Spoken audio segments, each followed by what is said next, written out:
আমি দাঁড়িয়ে আছি বীরভূমের ইলামবাজার ব্লকের ঘুড়িসা শ্রীপুর গ্রামে। এখানে গতকাল রাত 8টা নাগাদ মর্মান্তিক এক অগ্নিসংযোগ ঘটে।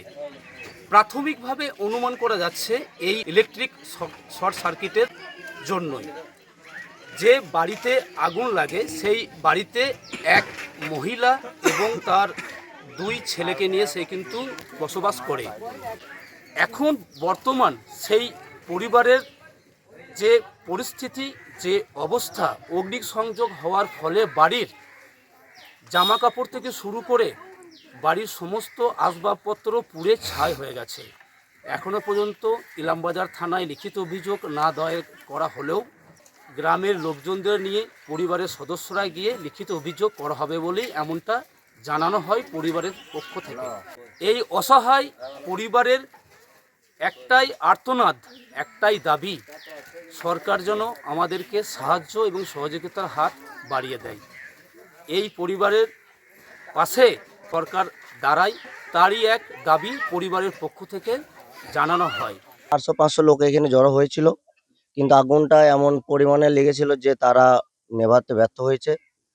তারপরে মালপত্র হয়তো লোহার বাক্সায় দেখতে পাচ্ছেন 2টি বার করা হয়েছে, বাকি পরনীয় কাপড়, খাওয়া দাওয়া যত সামানপত্র ছিল সমস্ত কিছু পুড়ে ছাই হয়ে গেছে।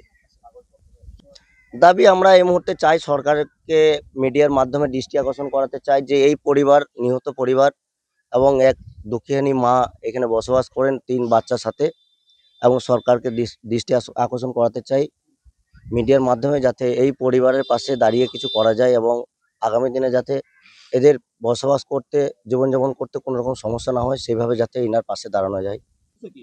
উৎসাহ কিছু নেই, পরের বাড়িতে কাজ করে জীবনযাপন করে, খুব কম পরিমাণের ইনকাম, ছোট ছোট বাচ্চা নিয়ে বসবাস করেন, ইনকাম আয় চাই কিছু নেই, জমি জায়গা কিছু নেই। স্বামী মারা গেছে অনেকদিন আগে, বিধবা মা থাকে। যার বাড়িতে আগুন লাগে বর্তমানে যিনি মারা গেছেন তার নাম হচ্ছে আলাউদ্দিন। তার স্ত্রীর নাম কি? তার স্ত্রীর নামটা কামু বিবি, মাবিয়া খাতুন। অভিযোগ এখনো পর্যন্ত করা হয়নি, তবে আমরা যাব বাড়ির লোক নিয়ে গিয়ে, যেটা প্রশাসনের যেটা কারবাই করার অবশ্যই আমরা করব, এবং পরিবারের পাশে থাকার আমরা আশ্বাস দিয়েছি, যেভাবে যতটুকু করার আমরা করব, পরিবারের পাশে থাকব।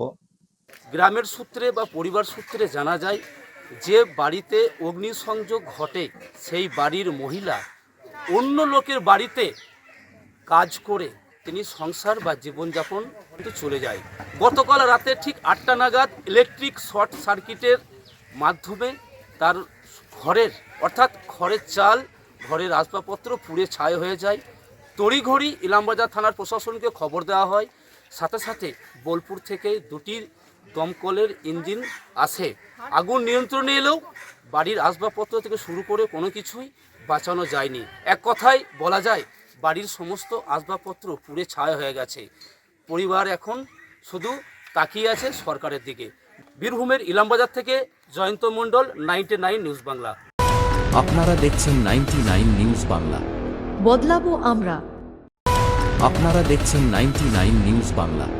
বদলাবো আমরা।